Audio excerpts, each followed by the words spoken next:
Hello Internet, welcome back to Tromsø Twilight, the channel where I, Vincent, talk to you, the universe, both known and unknown, about books, movies, music I enjoy, find interesting, or a combination of the two. Today I will be talking about the fourth book in the Dune series by Frank Herbert. This book is called God, Emperor of Dune. It was published originally in 1981. I've been reading the Dune series the past few years. I haven't seen the films, I'm not going to. I did a video about Children of Dune last year, and if you would like a refresher on the series, that video also gave the kind of narrative up to that point. So I won't be doing that in this video. We're going to be starting where this book begins. Now, at the end of Children of Dune, Leto II has fused with sand trout, which are the creatures that become the giant worms of Arrakis, and he has become some kind of hybrid being with the ability to see into the future, with extreme strength and great agility. This book begins 3,500 years later, and Leto II is still the emperor of the whole kind of universe within Dune.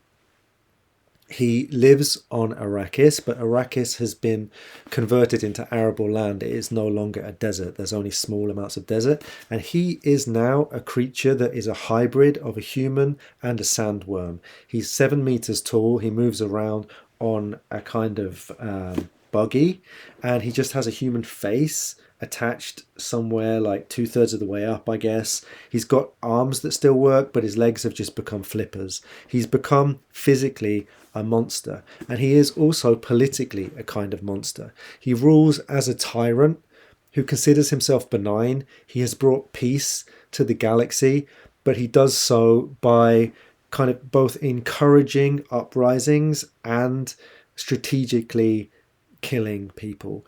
He has deified himself as a god, and many people believe this. He's basically created a religion of peace, a single monotheistic religion in which he is the ultimate figure. His right-hand man, or his main counselor, is a guy called Moneo, and Moneo has a daughter, Siona, and these people are descendants of the Atreides family of the original books.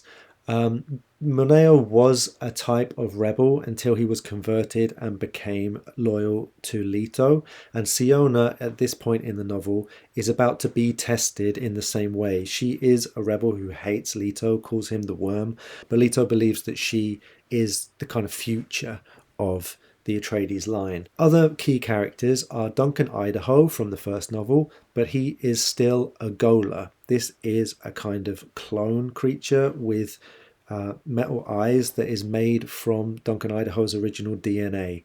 He thinks he is Duncan Idaho, but it turns out that he is one of many Duncan Idahos that always serve Leto and always end up trying to do some kind of coup against Leto and always get killed and replaced. The other major character is called Hui, and she is designed by the Ixians. She seems to also be some kind of clone or created human who is designed specifically to appeal to Leto's love, affection, and desire as a kind of weapon against him. And he knows this, he understands it as soon as he meets her, but he's also helpless against it. And she is designed with a genuine desire to serve and to please him. So this book begins with the kind of political machinations of Leto, and it turns into a strange kind of love triangle between Hui, Leto, and Duncan Idaho the Gola. And one of the things that this book does is it presents all of Leto's kind of ideas and complex political concepts. He has ideas about religion and how it works, about the army and the function of an army, about the state. He has sort of made himself a monster deliberately. And he knows that when he ultimately dies, he'll first be vilified and then ultimately in the stretch of time, because he sees time, in centuries, eons, that his contribution will be understood. And to this end, he writes a diary, which he hopes will be read, and the book is interspersed with excerpts from this diary. Now, I found this technique really irritating in Children of Dune, but in this book, it works really well. And I think that's because this book, it kind of creates a villain or an anti-hero completely unlike any other that you've probably read, certainly that I've read. Very complex, totally monstrous, but somehow extremely sympathetic. And it's all more or less focalized through his vision anyway, and then you get his kind of first person account of how he understands himself. This apparently was the original novel, and I think that's why it works so well. I think Frank Herbert basically wrote the entire thing from Leto II's perspective first, and then wrote a third person book where he totally understood Leto and could use excerpts from Leto's own writing and could allow Leto to kind of give monologues, and it doesn't become irritating. It actually is just extremely rich. At the same time, you really understand the rebels. You can see the extent to which Leto has robbed everybody of their agency, of their humanity. People are not even really people as such. They're all kind of the end of his eugenics program. Even more than some of the earlier Dune books, this novel has a sense of horror quite often. You have the horror of the Gola, Duncan Idaho, who is just another iteration, a facsimile of himself. There have been many of him over centuries, but he has none of their memories. Yet people talk to him and are like, oh yeah, you're a Duncan. The Duncans always do this.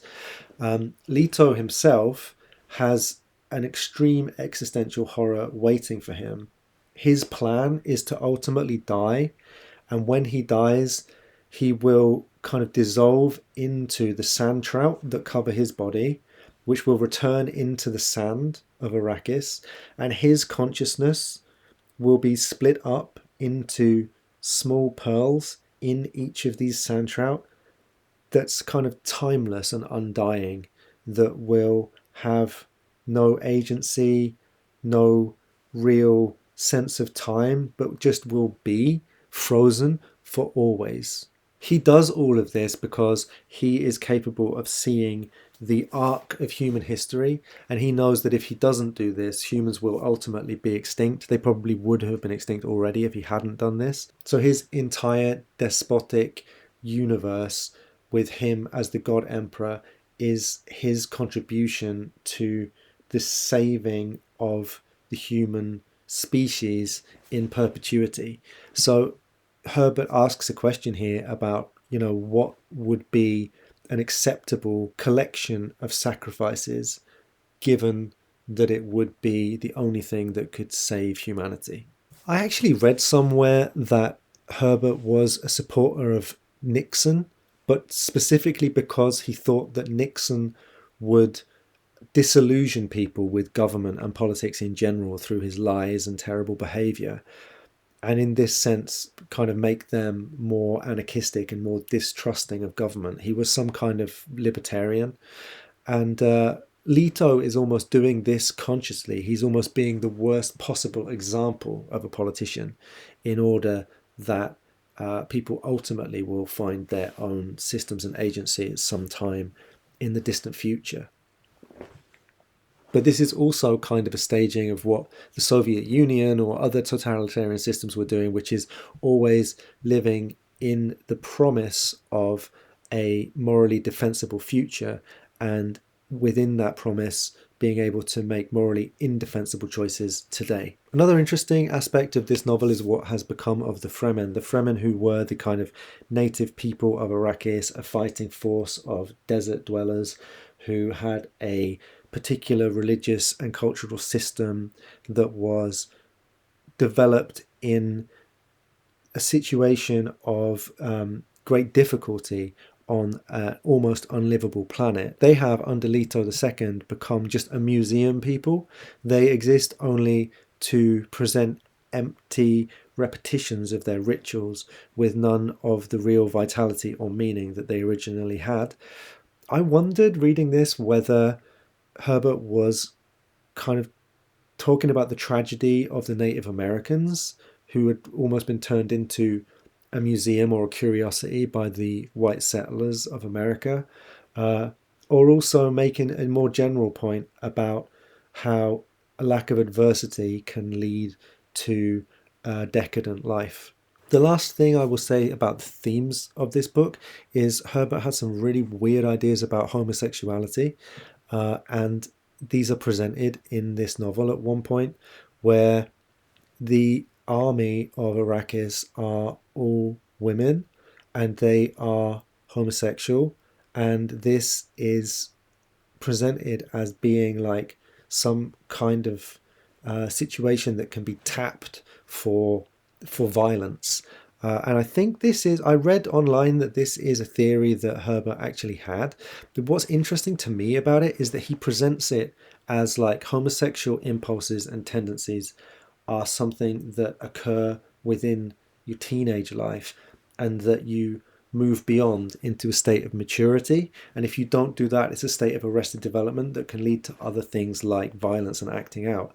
And I think that this is just kind of like very interesting in the sense that Herbert's homophobia or weird ideas about homosexuality must have been anchored in his own ambivalence about his feelings within his teenage life.